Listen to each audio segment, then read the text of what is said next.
ಭೀಮ ಜಾಗೃತಿ ನ್ಯೂಸ್. ಅಕ್ರಮ ಮಣ್ಣು ದಂಧೆಗೆ ತಹಶೀಲ್ದಾರ್ ಬ್ರೇಕ್.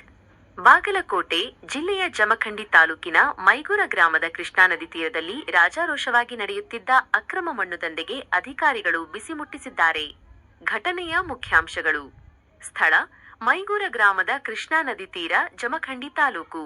ಕಾರ್ಯಾಚರಣೆ: ಅಕ್ರಮ ಮಣ್ಣು ಸಾಗಾಟದ ಸುದ್ದಿ ತಿಳಿಯುತ್ತಿದ್ದಂತೆಯೇ ಜಮಖಂಡಿ ತಹಶೀಲ್ದಾರ್ ಅನಿಲ ಬಡಿಗೇರ ಹಾಗೂ ಕಂದಾಯ ನಿರೀಕ್ಷಕ ಮಂಜು ಅವರು ಸ್ಥಳಕ್ಕೆ ಭೇಟಿ ನೀಡಿ ಪರಿಶೀಲನೆ ನಡೆಸಿದರು. ಪರಿಣಾಮ: ಕೃಷ್ಣಾ ಒಡಲನ್ನು ಬಗೆದು ಮಣ್ಣು ಅಗೆಯುತ್ತಿದ್ದ ದಂಧೆಕೋರರಿಗೆ ಲಗಾಮು ಹಾಕಲಾಗಿದ್ದು, ಸದ್ಯ ದಂಧೆಯನ್ನು ಸ್ಥಗಿತಗೊಳಿಸಲಾಗಿದೆ. ಗ್ರಾಮಸ್ಥರ ಆತಂಕ: ಕೃಷ್ಣಾ ತೀರದಲ್ಲಿ ನಿರಂತರವಾಗಿ ನಡೆಯುತ್ತಿದ್ದ ಈ ಮಣ್ಣು ಮಾಫಿಯಾದಿಂದಾಗಿ ಗ್ರಾಮಸ್ಥರು ತೀವ್ರ ಸಂಕಷ್ಟ ಎದುರಿಸುತ್ತಿದ್ದರು. ಅಕ್ರಮವಾಗಿ ಸಂಚರಿಸುವ ಮಣ್ಣಿನ ಲಾರಿಗಳ ಅಬ್ಬರಕ್ಕೆ ಹೆದರಿ ಪೋಷಕರು ತಮ್ಮ ಮಕ್ಕಳನ್ನು ಶಾಲೆಗೆ ಕಳುಹಿಸಲು ಕೂಡ ಹಿಂದೇಟು ಹಾಕುವ ಪರಿಸ್ಥಿತಿ ನಿರ್ಮಾಣವಾಗಿತ್ತು. ಅಕ್ರಮ ಮಣ್ಣು ಸಾಗಾಟದಿಂದ ರಸ್ತೆಗಳು ಹಾಳಾಗುತ್ತಿವೆ ಮತ್ತು ಮಕ್ಕಳ ಸುರಕ್ಷತೆಗೆ ಆತಂಕ ಎದುರಾಗಿದೆ ಎಂದು ಗ್ರಾಮಸ್ಥರು ದೂರಿದ್ದರು. ವಿಷಯ ತಿಳಿದ ತಕ್ಷಣ ಕಾರ್ಯಪ್ರವೃತ್ತರಾದ ಅಧಿಕಾರಿಗಳ ತಂಡ ಸ್ಥಳಕ್ಕೆ ಆಗಮಿಸಿ ಮಣ್ಣು ಮಾಫಿಯಾಕ್ಕೆ ಬ್ರೇಕ್ ಹಾಕುವ ಮೂಲಕ ಸಾರ್ವಜನಿಕರ ಮೆಚ್ಚುಗೆಗೆ ಪಾತ್ರವಾಗಿದೆ.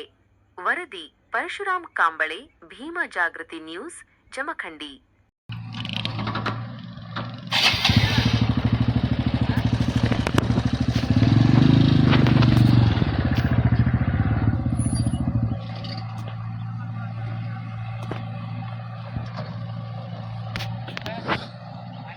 ನದಿಯ ನೀರು ಕಡಿಮೆ ಆಗ್ತಾ ಇದ್ದಂತೆ ಅಲ್ಲಿ ಭಾಗದಲ್ಲಿ ಇರ್ತಕ್ಕಂತಹ ಸ್ವಾಧೀನ ಆಗಿರ್ತಕ್ಕಂತಹ ಪ್ರದೇಶದಲ್ಲಿ ಮಣ್ಣಿನ ಎತ್ತತಕ್ಕಂಥದ್ದು ಮಾಹಿತಿ ಬಂದಿದ್ದು, ಕಳೆದ 2 ದಿನಗಳ ಹಿಂದೆ ಸ್ಥಳಕ್ಕೆ ಭೇಟಿ ನೀಡಿದಾಗ ಅದು ಸ್ವಾಧೀನ ಆಗಿರತಕ್ಕಂತಹ ಸ್ಥಳದಲ್ಲಿ ಮಣ್ಣು ತೆಗೆದುವುದು ಕಂಡು ಬಂದಿರುತ್ತದೆ.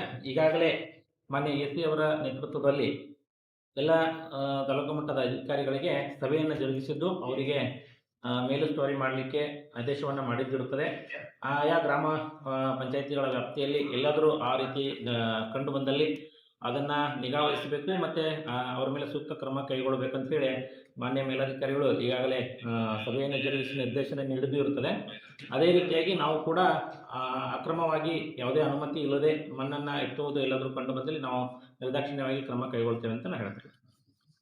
ಸರ್, ಅದು ಇಟ್ಟಂಗಿ ಬಟ್ಟಿಗಳ ಬಗ್ಗೆ ಕ್ರಮ ಕೈಗೊಂಡ್ರೇನು ಸರ್? ಅದು ಅನಧಿಕೃತವಾಗಿ ಇಟ್ಟಂಗಿ ಬಟ್ಟಿಗೆ ಅವುಗಳಿಗೆ ನಾವು ನೋಟಿಸ್ ನೀಡ್ತಕ್ಕಂಥ ವ್ಯವಸ್ಥೆಯನ್ನು ಮಾಡಿದ್ದೀವಿ. ಅಲ್ಲಿ ಅನಧಿಕೃತವಾಗಿ ಕಂಡು ಬಂದಲ್ಲಿ ಅವ್ರ ಮೇಲೆ ಕ್ರಮವನ್ನು ಜರುಗಿಸ್ತೇವೆ.